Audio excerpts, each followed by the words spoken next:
I've done it! I've painted every country in the world. If you want to see what a whole planet's worth of countries looks like in sketchbook form, then keep watching because I'm going to be flipping through all 10 sketchbooks and they're really heavy.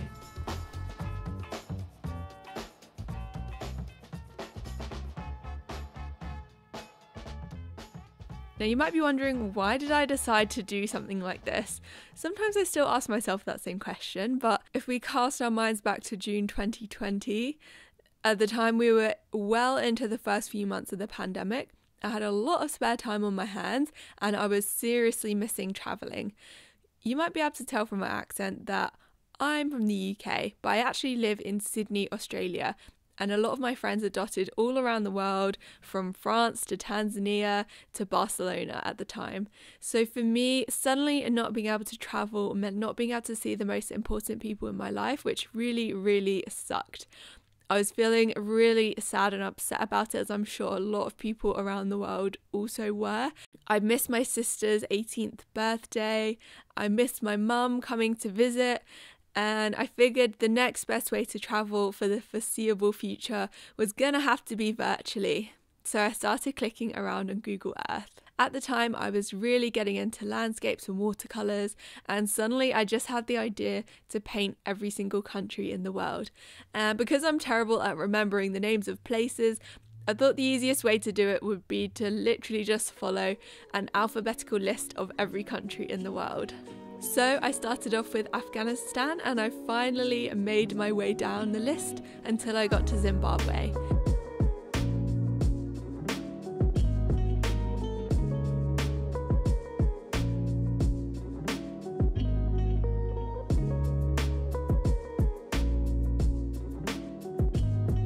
The best part about the challenge has been finally finding a regular art practice that I've actually been able to stick to.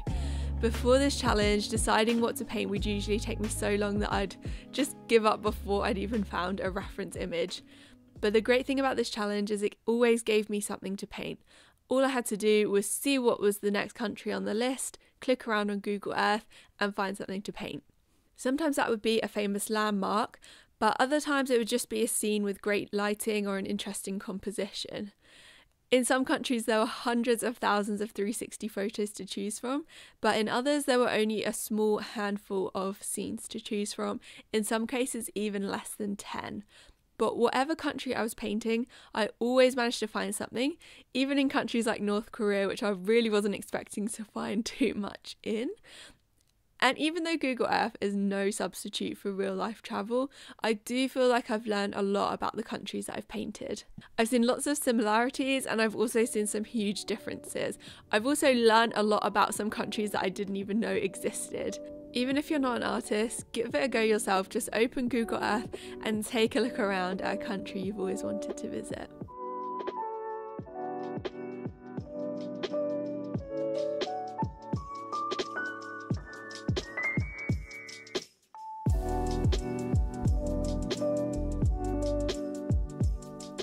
When I started the challenge, 195 countries didn't seem like a huge number. It was less than 200, that would be quite easy, right? But once I was about halfway through and I still had a whole heap more to go, I definitely started to realise exactly how many 195 really was. Although it was a huge challenge to keep going and motivate myself to paint when sometimes I just really didn't feel like it, over time it did get easier. I started to better understand what kind of scenes to look for, what kind of things I liked to paint, and how to paint them quickly and more accurately so I wouldn't have to keep restarting every 2 seconds. When I first started, a painting would take me between 1.5 to 3 hours, but towards the end of the challenge, I was painting scenes in around about 30 minutes.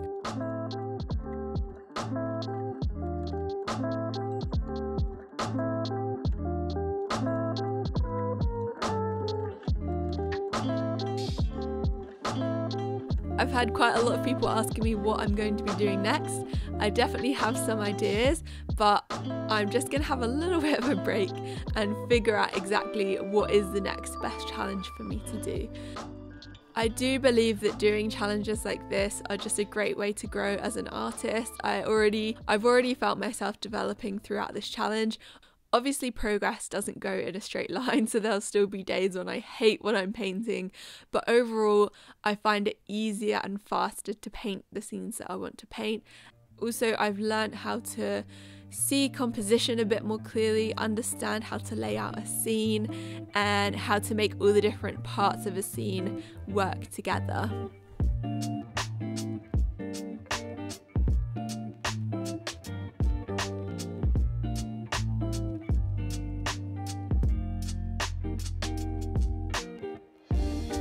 It's also helped me realise what kind of things I like to paint. Sometimes it's really difficult as an artist to know what you actually like to do and whether something is something you genuinely like or it's just something that you've seen other people do. So this has been great because I've had the entire world to figure out what kind of scenes I like.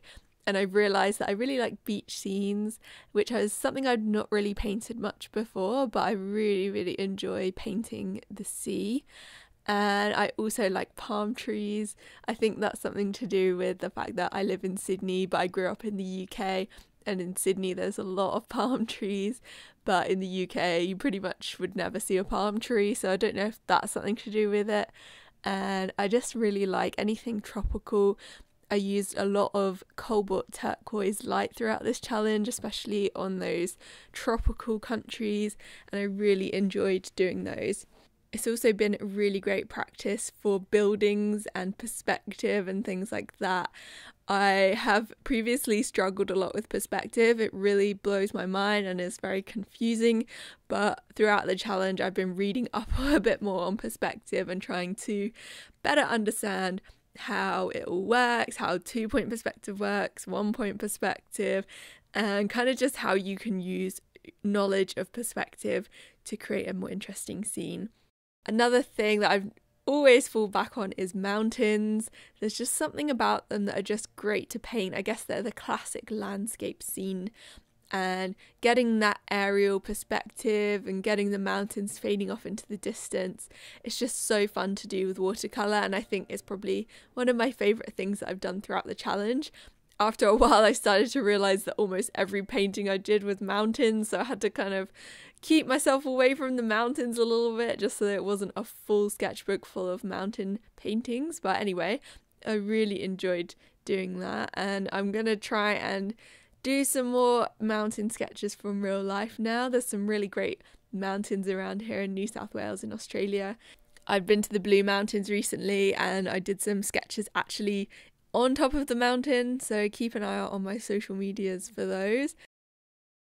And although I didn't include people in every single sketch, I've definitely had a lot of practice with doing figures in landscape during this challenge. It is sometimes a bit of a challenge to add them in, but they're quite important for helping you understand what the scale of a scene is. So whenever I could, I tried to add people into the scene as well, just for a little bit of context and understanding how big the scene is that you're looking at.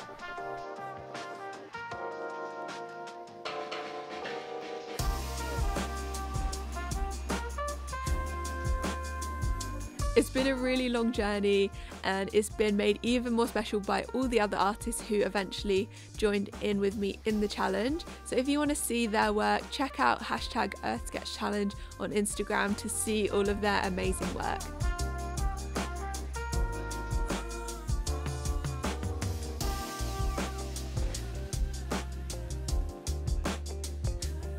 So thank you so much for watching this giant flip through of 10 sketchbooks.